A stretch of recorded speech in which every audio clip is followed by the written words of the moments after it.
वादग्रस्त कृषी मंत्री माणिकराव कोकाटेंचं खातं अखेर बदलण्यात आलंय. माणिकराव कोकाटे यांच्याकडे क्रीडा आणि युवक कल्याण खातं देण्यात आलंय, तर दत्तात्रय भरणे यांच्याकडे कृषी खात्याची जबाबदारी देण्यात आली आहे. भारत निवडणूक आयोगानं महाराष्ट्र विधानसभेच्या 2024च्या सार्वत्रिक निवडणुकांनंतर करण्यात आलेल्या ईव्हीएम तपासणी आणि पडताळणी प्रक्रियेत सर्व यंत्र योग्य स्थितीत असल्याचं तपासणी अंती स्पष्ट केलंय. राज्यामध्ये ऑगस्ट महिन्यात सरासरीपेक्षा कमी पाऊस पडण्याचा अंदाज हवामान विभागानं व्यक्त केलाय.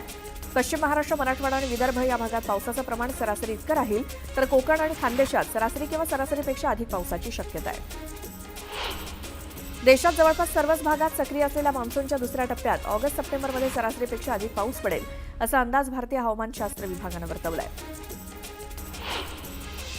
हवाई प्रवाशांचा प्रवास अधिक सुखद आणि समृद्ध करण्याच्या अनोख्या उपक्रमांतर्गत भारतीय विमानतळ प्राधिकरणानं पुणे आंतरराष्ट्रीय विमानतळाच्या नव्या टर्मिनलमधील इमारतीत मोफत वाचनालय सुविधा सुरू केली आहे. त्यामुळे विमानाला विलंब होणार असल्यास प्रतीक्षा कालावधीत प्रवाशांना वाचनाचा आनंद घेता येणार आहे.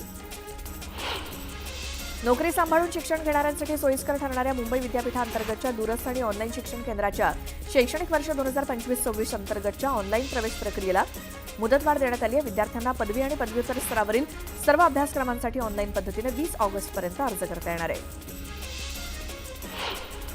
मिठी नदीच्या साफसफाई कामामध्ये झालेल्या 65 कोटी रुपयांच्या कथित घोटाळा प्रकरणी ईडीनं मुंबईमध्ये 8 ठिकाणी छापेमारी केली. या घोटाळ्यात बनावट सामंजस्य करारपत्र सादर करणाऱ्या कंत्राटदार कंपन्यांवर सुद्धा छापेमारी करण्यात आल्याची माहिती सूत्रांनी दिली. राष्ट्रीय आयुर्विज्ञान आयोगाच्या वैद्यकीय समुपदेशन समितीनं वैद्यकीय अभ्यासक्रमाच्या पहिल्या फेरीसाठीच्या नोंदणी प्रक्रियेला मुदतवाढ दिली आहे. राज्य कोट्याअंतर्गत राबवण्यात येणाऱ्या प्रवेश प्रक्रियेच्या नोंदणीसाठी राज्य सामायिक प्रवेश परीक्षा कक्षाकडून 4 ऑगस्टपर्यंत मुदतवाढ देण्यात आली आहे. छत्रपती संभाजीनगर ते परभणी दरम्यानच्या रेल्वे मार्गाचं दुहेरीकरण, नागपूर ते इटारसी दरम्यान 4थ्या रेल्वे मार्गाची उभारणी यासोबतच 11,169 कोटी रुपये खर्चाच्या 4 रेल्वे प्रकल्पांना मंजुरी देण्यात आली आहे. महाराष्ट्रातील 2 रेल्वे मार्गांसाठी 7,630 कोटी मंजूर करण्यात आले. विधीच्या 3 वर्ष अभ्यासक्रमाच्या प्रवेश प्रक्रियेचं वेळापत्रक गुरुवारी राज्य सामायिक प्रवेश परीक्षा कक्षाकडून जाहीर करण्यात आलंय. त्यानुसार पहिली गुणवत्ता यादी 2 ऑगस्टला जाहीर होणार आहे. 8 ऑगस्ट रोजी निवड यादी जाहीर होईल. देशात एप्रिल ते जून 2025 या तिमाहीमध्ये सोन्याची मागणी 10% घसरून 134.9 टनांवरती आल्याची माहिती वर्ल्ड गोल्ड काउन्सिलनं दिली आहे. मागील वर्षी याच काळात ही मागणी 149.7 टन होती. तसंच सोन्याची आयात 34% घसरली आहे. गणेशोत्सवानिमित्तानं पुण्यातून कोकणात जाणाऱ्या भाविकांची वाढती गर्दी लक्षात घेता मध्य रेल्वेच्या पुणे रेल्वे स्थानकावरनं 2 साप्ताहिक रेल्वे कोकणच्या दिशेनं सोडण्याचं नियोजन करण्यात आलंय. पुणे रत्नागिरी पुणे या मार्गावरती गाड्या धावणार असल्यामुळे भाविकांना दिलासा मिळणार आहे. सीईटी सेलनं इंजिनिअरिंग अभ्यासक्रमाची गुणवत्ता यादी जाहीर केली आहे. कॅप प्रवेशाच्या पहिल्या फेरीत 1,44,776 विद्यार्थ्यांना कॉलेजमधील जागांचं वाटप करण्यात आलंय. त्यातील 15,852 विद्यार्थ्यांचे प्रवेश अर्ज गोठवण्यात आले. राज्यातील आर्थिकदृष्ट्या दुर्बल आणि गरीब रुग्णांसाठी मुख्यमंत्री सहायता निधी कक्ष हा मोठा आधार बनलाय. विशेषतः कोकण विभागात मागील 7 महिन्यांमध्ये 2,738 रुग्णांना तब्बल 25,86,37,000 रुपयांची मदत मिळाली आहे. महाराष्ट्रातील 70 शासकीय औद्योगिक प्रशिक्षण संस्थांमध्ये इलेक्ट्रिक ईव्ही मेकॅनिक हे नवीन अभ्यासक्रम शिकवण्यात येणार आहेत. पर्यावरण संवर्धनावरती आधारित योजना राबवण्यावरती राज्य शासनाचा भर असून राज्यामध्ये सौर ऊर्जेशी निगडीत तंत्रज्ञानांची आणि सोलार टेक्निशियन तसंच मेकॅनिक इलेक्ट्रिक व्हेकलची गरज लक्षात घेऊन या क्षेत्रातील टेक्निशियनची मागणी वाढणार आहे. पावसाळा सुरू असल्यामुळे पवना आणि इंद्रायणी नदीच्या पाण्यातील गढूळतेचं प्रमाण वाढलंय. गढूळ अशुद्ध पाणी शुद्ध करण्यासाठी रासायनिक पदार्थांच्या प्रमाणाचा देखील वापर वाढलाय. त्यासाठी 3,13,00,000 रुपयांची रसायनं घेण्यात येणार आहेत. पुणे जिल्ह्यातील 393 पाणी नमुने मे आणि जूनमध्ये पिण्यास अयोग्य आढळल्याचं सार्वजनिक आरोग्य प्रयोगशाळेच्या अहवालातून समोर आलंय. यात जिल्ह्यातील ग्रामीण भागातील पाणी नमुन्यांचं पुणे महापालिका आणि पिंपरी चिंचवड महापालिकांनी तपासणी केलेल्या पाणी नमुन्यांचा समावेश आहे. मध्य रेल्वेनं गुरुवारी एसी लोकलच्या 12 फेऱ्या रद्द करून त्याऐवजी नॉन एसी लोकल चालवल्या. त्यामुळे एसी लोकलच्या नियमित प्रवाशांना घामाघूम होऊन प्रवास करावा लागतोय. परिणामी प्रवाशांनी रेल्वेच्या कारभाराबाबत नाराजी व्यक्त केली. सोलापुरात जनहित शेतकरी संघटनेकडून थकीत बिलावरनं प्रादेशिक सहसंचालक कार्यालयात अधिकाऱ्याला घेराव घालत आंदोलन करण्यात आलं. येत्या 8 दिवसात फसवणूक केलेल्या कारखान्याविरोधात गुन्हे दाखल न झाल्यास तीव्र आंदोलनाचा इशारा देण्यात आलाय. यानंतर एक मोठी बातमी. महाराष्ट्र सरकारनं खासगी वैद्यकीय महाविद्यालयांमध्ये आर्थिकदृष्ट्या दुर्बल घटकांसाठी 10% आरक्षण लागू करण्याचा आपला पूर्वीचा निर्णय मागे घेतलाय. केंद्र सरकार आणि संबंधित परिषदांनी विद्यमान जागा वाढवल्या तरच हा कोटा लागू होईल असं स्पष्टीकरण सरकारनं दिलंय.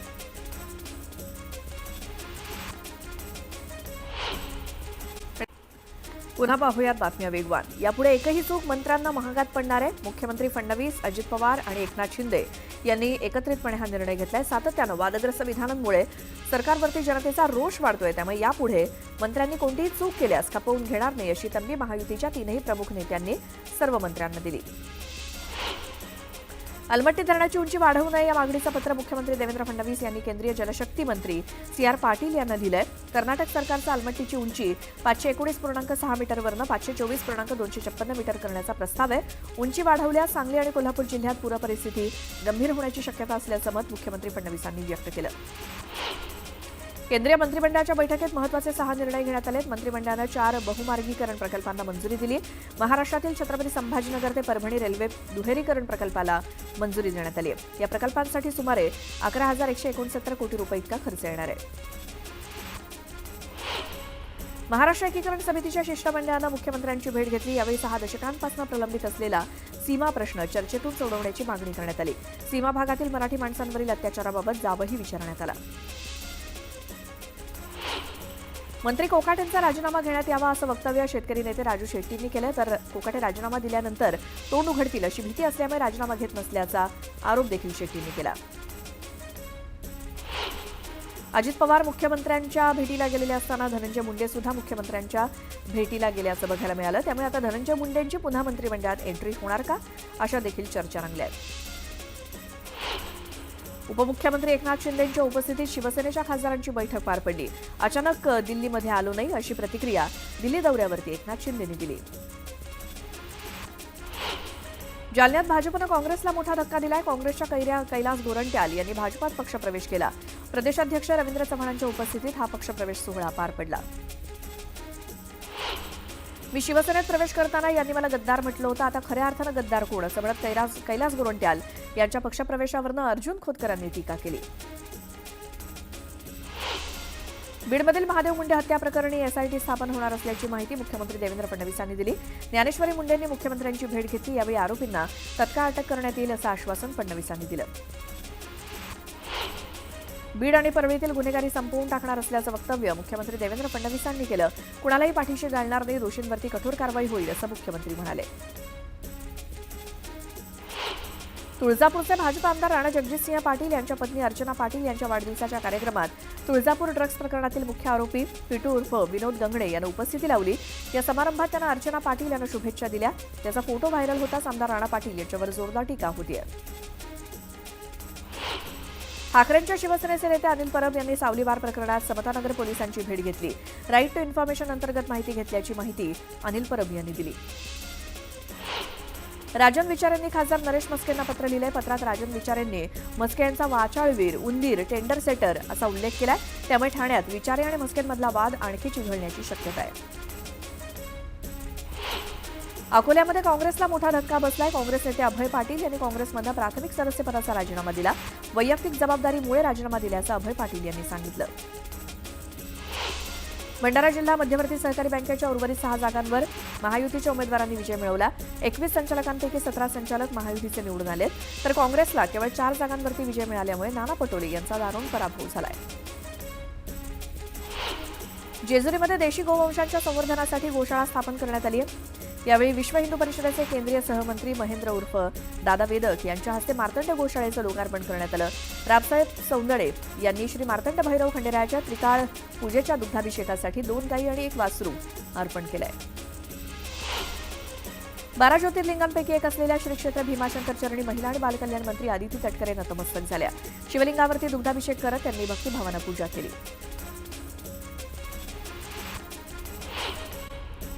एक मोठी बातमी बघूयात. भंडारा जिल्ह्यातील साकोली इथे जुन्या शहरामध्ये असलेला मुख्य तलाव पहाटे फुटला. मुसळधार पावसामुळे तलाव तुडुंब भरलेला होता. तलाव फुटण्याची शक्यता साकोलीचे माजी नगरसेवक मनीष कापगते यांनी काही दिवसांपूर्वीच व्यक्त केली होती. प्रशासनानं याकडे दुर्लक्ष केल्यामुळे आज पहाटे हा तलाव फुटला. तलावातून मोठ्या प्रमाणात पाणी वाहत असल्यामुळे परिसरातील शेतशिवारात सध्या जलमय स्थिती निर्माण झाली आहे। तलाव फुटल्यामुळे साकोली ते चंद्रपूर हा महामार्ग बंद होण्याची शक्यता नाकारता येत नाही, तर त्याला परिसरातील शेतीला मोठ्या प्रमाणात नुकसान होणार आहे।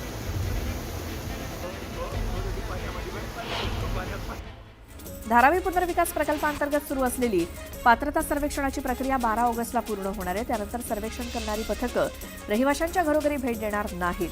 त्यामुळे ज्या रहिवाशांनी कागदपत्रांसह DRP हेल्पलाईनवरती संपर्क साधलाय त्यांचं सर्वेक्षण होणार आहे।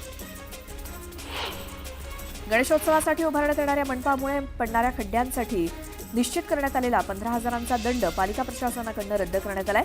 त्यामुळे मुंबईतील हजारी मंडळांना मोठा दिलासा मिळालाय। पालिकेच्या या निर्णयामुळे आता खड्डा बुजवला नाही तर फक्त 2,000चाच दंड आकारला जाईल। भंडारा जिल्ह्याच्या साकोलीतील जुन्या शहरात असलेला मुख्य तलाव फुटला। तलावातून मोठ्या प्रमाणात पाणी वाया जात असल्यामुळे परिसरातील शेतशिवारात सध्या जलमय स्थिती निर्माण झाली आहे। अहिल्यानगरमध्ये कोर्टात सुरू असलेल्या खटल्याच्या वादातून एकावरती कोयत्यानं हल्ला करण्यात आला। या प्रकरणी जखमी अन्सार रहीम शेख याच्या फिर्यादीवरनं नगर तालुका पोलीस ठाण्यात गुन्हा दाखल झालाय। या घटनेचा सीसीटीव्ही व्हिडिओ समोर आलाय। जळगाव जिल्ह्यात शेतमजूर टंचाईच्या समस्येमुळे जिल्ह्यातील शेतकऱ्यांना यंदा आपल्या शेती पद्धतीत मोठे बदल करावे लागतात। यंदा अनेक शेतकऱ्यांनी पारंपरिक कापसाऐवजी मका आणि सोयाबीन सारख्या पिकांना प्राधान्य दिलंय। मात्र या पिकांमध्ये मोठ्या प्रमाणात तण वाढत असल्यामुळे शेतकऱ्यांनी तणनाशकाचा मोठ्या प्रमाणात वापर सुरू केलाय। दिवसेंदिवस तोट्यात चाललेल्या बेस्ट उपक्रमानं निवृत्त कर्मचाऱ्यांचे तब्बल 493 कोटी रुपये थकवल्याची आकडेवारी समोर आली आहे। बेस्ट उपक्रमाकडून थकीत देयकं देण्यास टाळाटाळ केली जात असल्यामुळे उदरनिर्वाह कसा करायचा असा गंभीर प्रश्न बेस्टच्या 2,000हून अधिक निवृत्त कर्मचाऱ्यांसमोर उभा ठाकलाय। जळगावात महसूल विभागाच्या आदेशानुसार महसूल सप्ताह साजरा केला जाणार आहे। या उपक्रमात नागरिकांचे विविध प्रलंबित प्रश्न मार्गी लावले जाणार आहेत। जिल्हाधिकारी डॉ. आयुष प्रसाद यांनी ही माहिती दिली। पंढरपूर समजून चक्क पायलटनं तुळजापुरात हेलिकॉप्टर उतरवल्याचा धक्कादायक प्रकार समोर आलाय। तुळजाभवानी मंदिरावर घिरट्या घातल्यानंतर त्यानं नळदुर्ग रोडवरती असलेल्या बांधकाम विभागाच्या हेलिपॅडवरती विसावा घेतला। विनापरवाना हेलिकॉप्टर लँड केल्यामुळे कंपनीला 10,000 रुपयांचा दंड आकारण्यात आलाय। आदिवासी बहुल 8 जिल्ह्यांमध्ये सुधारित आरक्षण लागू करण्यात आलंय। एससीबीसी प्रवर्गाला 10% आरक्षण लागू करण्यात आलंय। महसूल मंत्री चंद्रशेखर बावनकुळे यांच्या अध्यक्षतेखालील उपसमितीनं हा मोठा निर्णय घेतलाय। गट क आणि ड संवर्गातील पदांसाठी हे आरक्षण लागू करण्यात आलंय। बीडच्या परळी तालुक्यातील नंदागौ येथील रहिवासी ज्ञानदेव उर्फ गोट्या गीतेवर मकोका अंतर्गत कारवाई करण्यात आली आहे। महादेव गीते हत्या प्रकरणी गोट्या गीतेवर ही कारवाई करण्यात आली आहे। प्रांजल केवलकरच्या फोनमध्ये आक्षेपार्ह व्हिडिओ आणि चॅट असल्याची माहिती पोलिसांनी कोर्टात दिली। तर मुलीचा फोटो पाठवत असा माल पाहिजे असा मेसेज केल्याची ही माहिती पोलिसांनी कोर्टात सादर केली। दरम्यान प्रांजल केवलकरांना 14 दिवसांची कोठडी सुनावण्यात आली आहे। बार्शी तालुकाध्यक्ष शांताराम जाधव यांची 2 वाहनं जाळण्यात आली। व्हिडिओ पोस्ट करत रोहित पवारांचे माजी आमदार राजेंद्र राऊत यांचे पुत्र रणवीर राऊतवरती गंभीर आरोप केले। तर जहागिरी गेली मात्र फुगिरी गेली नाही अशा शब्दात रोहित पवारांनी माजी आमदार राजेंद्र राऊतांना टोला लगावला। राज्यातील 1,10,000 एकल महिलांची मुलं सरकारी योजनांच्या लाभापासून वंचित असल्याचं समोर आलंय। रखडलेला लाभ तातडीनं देण्याची मागणी करण्यात आली आहे। यासाठी साऊ एकल महिला समितीनं श्रीरामपूर प्रांताधिकाऱ्यांना निवेदन दिलं। छत्रपती संभाजीनगरमध्ये अजिंठा बँक घोटाळा प्रकरणी माजी आमदार सुभाष झांबड यांचा जामीन अर्ज कोर्टानं फेटाळलाय। 2006 ते ऑगस्ट 2023 या काळात 36 बोगस खात्यांद्वारे अपहरणाचा त्यांच्यावरती आरोप आहे। चेअरमन पदाचा अपहाराचा आरोप आहे आणि चेअरमन पदाचा गैरवापर केल्याचं तपासात समोर आलंय। नाशिकच्या कुंभमेळ्यात साईबाबांच्या नावानं नवीन आखाडा सुरू करण्यात येणार आहे। महंत महादेवदास महाराज यांनी तशी घोषणा केली आहे। महंत महादेवदास महाराज यांनी शिर्डीमध्ये साईबाबांच्या समाधीचं दर्शन घेतल्यानंतर ही माहिती दिली।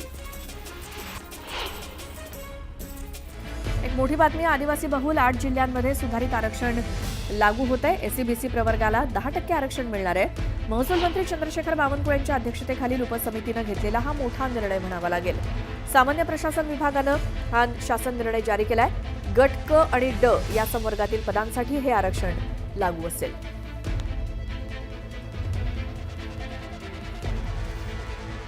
तर कोणत्या 8 जिल्ह्यांमध्ये हे सुधारित आरक्षण असेल यावरती एक नजर टाकूयात।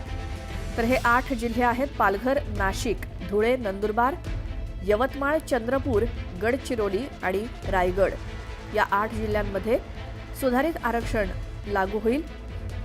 आदिवासी बहुल हे 8 जिल्हे आहेत, त्यामध्ये शासनानं हा मोठा निर्णय घेतलाय.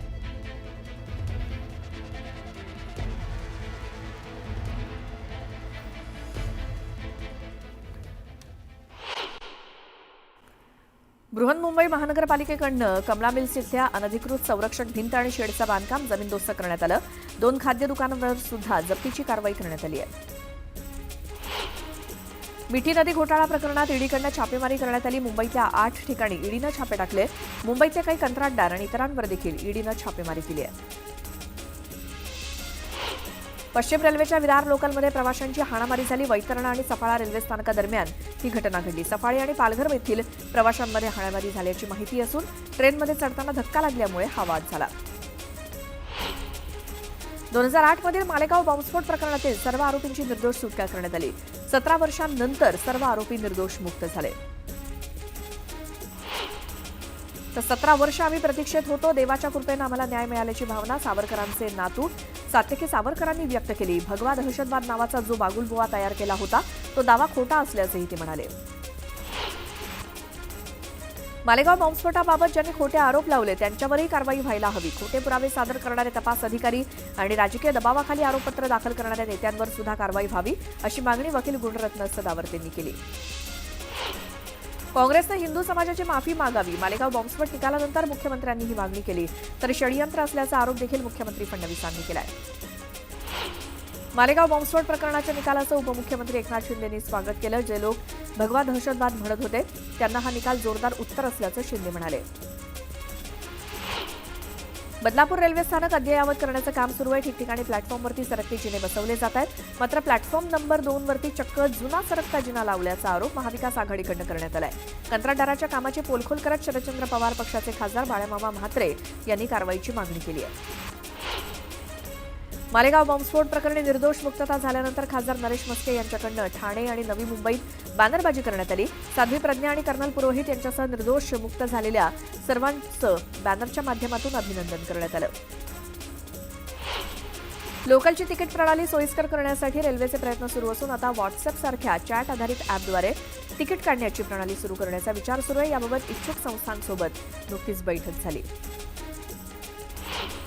संतश्रेष्ठ श्री ज्ञानेश्वर महाराज यांचे सन 2025 हे सप्तशतकोत्तर सुवर्ण महोत्सवी जयंती वर्ष आहे. येत्या 15 ऑगस्ट रोजी गोकुळ अष्टमीला संत ज्ञानेश्वर महाराजांची 750वी जयंती साजरी होते. या पार्श्वभूमीवर मुख्यमंत्री देवेंद्र फडणवीस यांच्या निर्देशानुसार संपूर्ण राज्यात 2025 हे वर्ष माऊली महोत्सव म्हणून साजरं करण्याचं परिपत्रक जारी करण्यात आलंय. हजारो गोरगरीब रुग्णांना स्वस्त दरात उपचार देणाऱ्या कुर्ल्याच्या भाभा रुग्णालयातील औषधांचा साठा संपला असून रुग्णांना बाहेरून महागडी औषधं खरेदी करावी लागतात. एक्सरे सोबतच रक्त चाचणी आणि इतर चाचण्यांसाठी खासगी प्रयोगशाळांवरती विसंबून राहावं लागतंय. याबद्दल रुग्णांनी तीव्र संताप व्यक्त केला. शालेय शिक्षण विभागानं UDIS आणि सरळ प्रणालीतील माहिती एकत्र करण्याची प्रक्रिया सुरू केली आहे. या निर्णयामुळे आता 7,43,000 शिक्षकांना एकाच व्यासपीठावरती माहिती भरण्याची सुविधा मिळणार आहे. त्यामुळे शिक्षकांचं काम आता दुपटीनं कमी होईल. पैठणमधील नाथसागर जलाशयात जलसंपदा मंत्री राधाकृष्ण विखे पाटील यांच्या हस्ते जलपूजन करण्यात आलं. जायकवाडी धरणाचा पाणीसाठा 91% पोहोचला असून सध्या धरणातनं गोदावरी नदीपात्रात 9,000 क्युसेकनं पाण्याचा विसर्ग सुरू आहे.